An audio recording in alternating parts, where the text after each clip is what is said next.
So what were your creative influences then, growing up, Moj?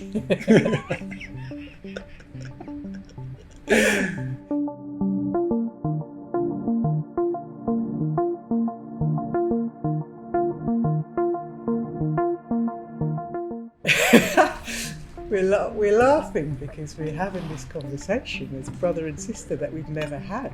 We haven't, have we? We've never done that. Yeah. So who does that around the dinner table? Who does that? Whatever, Sunday lunch. Creative influences growing up, yeah. I'm really curious to know if there are intersections between our creative influences. Obviously having the same parents, the same homes. Yeah. So I'm immediately gonna go to our dad's record collection. I was thinking exactly the same thing, yeah. Totally. Yeah. Which was awesome. Yeah. Incredible. And you probably like had the vinyl early on. And one of my first memories was finding a tape that I think he might have made like a compilation tape, and just finding it and listening to it on a Walkman. Yeah. And being like, wow, what is this music? You know, a lot of Bob Marley, a lot of James Brown. Yeah. And just really vibing off it. And actually, I think I remember the first time I heard that tape on the 37 bus. And I was sitting on one side of the bus, and you were sitting on the other with Mum.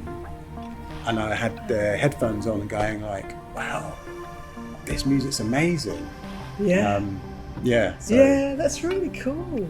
That's really, definitely the vinyl, and it's amazing to think that vinyl went through different sort of stages. Yeah. I've got it at home now. Mate, you've got the vinyl. You've got the vinyl collection. Yeah. And there was also something about that. I was always fascinated by the covers. And like our dad bringing home a record at the end of the week sometimes, and really kind of proudly walking in. I remember him bringing a James Brown album in and Otis Redding album in, and I would always be fascinated with the cover. I always want to see the pictures and the words, and definitely the Bob Marley albums. Like I didn't know what slavery was until I looked at a Bob Marley cover and the lyrics and trying to understand the politics and the stories. So I think there's something about the story and the music through those albums. They're so iconic. All of those albums, and Bob Marley, the covers. Yeah. It's largely why I still love buying vinyl. Do you know what I mean? It's good for the pictures and the artwork. Yeah. I read a really great tip where it was like, if you don't know the artist or you don't know the album, but you love the artwork, there's a good chance you're gonna like the track. That works for Sun Ra as well. Yeah, totally. All of that. And one of the albums that comes to mind is The Harder They Come, Jimmy Cliff. Yeah. And he's in the front cover, it's like really colourful. Yeah. There were statements, weren't there? I think there's something about that concept album for the stage that Stars is that I never thought about it before, but maybe that's why, like Candice's animation kind of has to be there. That it's sort of like it's not just the music, but it's the words and the pictures and all of that together. How that speaks. Visually, it offers a lot. It is so beautiful animation. Yeah.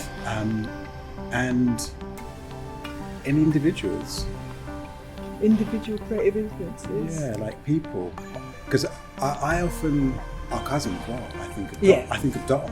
Yeah, absolutely. Like, I was going to say. Yeah, it's like running around and publishing houses, writing, being music editor, and thinking, oh my God, like that looks really cool. Yeah, completely. I was going to say earlier when we were talking about music that we had when we had the old gramophone before the really nice hi-fi, but we had a gramophone. That's before my time. Yeah, before my time. But the gramophone, and Cousin Dalton would come around and bring some music, and he first taught me. What was the first moves he taught me? He taught me to dance to rock and roll. Like he taught me how to jive. when I was little, and he'd come around and he said, play this, you know, something that he was interested in, and he taught me how to jive. And then I remember another time he came round and he was into punk.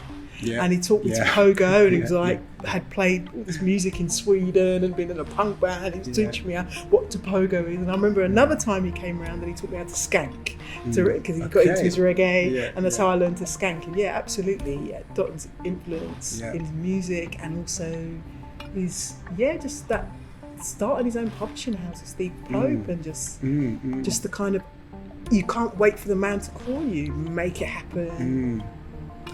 Tell the stories that don't get told, and he's still doing it.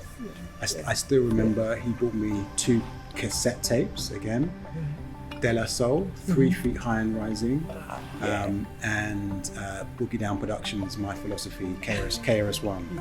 And as a little kid, I'm like rapping, you know, fresh from '88, you sucker. You know, that stuff is just ingrained in me. And it's like he introduced me literally to like actually credible hip hop that still stands the test of time now. Great. Yeah, so that's so cute. Our cousin. And how did we come about with Stars then? Where did our collaboration come about? We'd done the other pieces, worked on Muhammad Ali and me, and went to the Antarctica and that, stand corrected. So the idea of collaborating wasn't new for us, but then almost a club night idea. Yeah, exactly, that's what I was thinking. So actually I remember we were in Dublin and there was this amazing theatre, and you said, they do club nights in there. I think we tried to get in, or the weekend I was visiting, but we couldn't. And that really stuck with me for a long time, going, these spaces you could do, they would be amazing for raves. And you know, and I've always loved raving and clubbing, and I think that always stuck with me. So I thought, and then I always had that churning over, going, could we do a club in a theatre? But actually, aren't club spaces and raves, there's always so much drama in there, stuff happens, and it just, you know, sometimes it feels like there's a play unfolding in front of you unintentionally.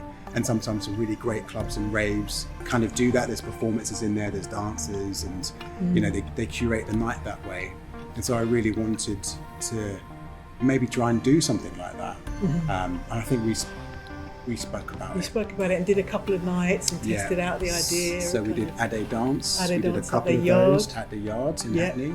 And that was mainly club nights with pop-up performances, you doing some bits. Actually, Vivian Ray. Amma's sister came and grabbed the mic and singer.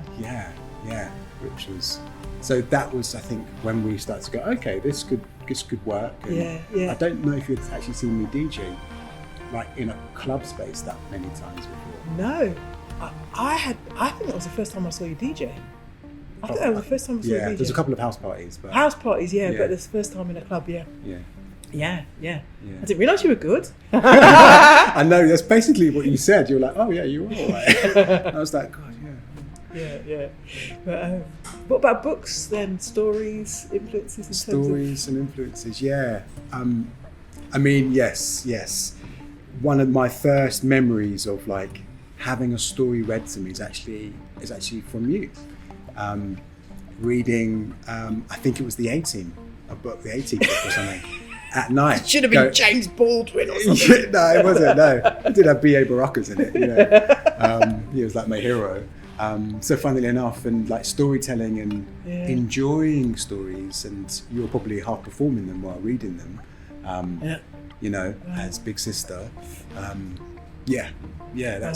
That's really etched in. So thank you. Yeah, no, you're welcome. I didn't know that. I'm very touched. I did. Tears in my eyes. That I didn't know that. Yeah, I was. I think the color illustrated Bible. I think that was the first. That was the first book that kind of really got my imagination going, because I was also terrified of it. Like picture of like the wife of Lot turned to turned to salt, and she looked back. And I remember always saying, "Oh, don't look back! Don't look back on your They sinful always life." they always put that picture. I know, in it's really terrifying. And biblical comic books. yeah. Like, so it's kind of all the drama of the Bible has always stayed with me, and it's kind of in the works still. So many stories in there, anyway. Yeah.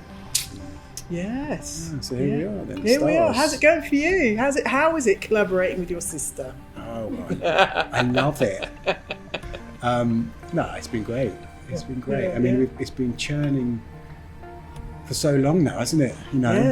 Since 2000 and whatever it was. And remember, 16, Oval House. We got together and we were just in the room playing around. You bought some of was it Sylvanian family? Not Sylvanian. It was the little misses in the fridge, and went to a toy shop and bought little model misses and kitchen and fridge. Yeah, and a cooker that looked like decks. And just playing with music, and it's always been really rich and really collaborative and really open, and I think we have a shorthand, I think, as well. Sometimes we can just look at each other and go and just move on, and so that's always been great. And obviously for Muhammad Ali and me and I Stand Corrected, Mojo the Antarctic, you brought me in operating sound badly, and Mojo the Antarctic. That's great. Fuck you. It's great. It's great. It's great, and it's supposed to be great, I think, because we're friends. We're really good friends, and I think that if you can have family that is a friend as well as a collaborator, what more could you want? And I will say this as well, and that it feels like that with the whole team. And I'm not, that we got our people. That some of us are blood related, but all of us are related in this team. Might be just new to each other, but we're very related to each other in the things that we believe in, the kind of work that we want to make, the politics, the values are there. The values of making sure that we want to bring all of the people, no matter what their background experience, we want all of the people to come. So it feels like family. Yeah, it was good. Yeah, it's a good one. Yeah. So thanks. Thank you.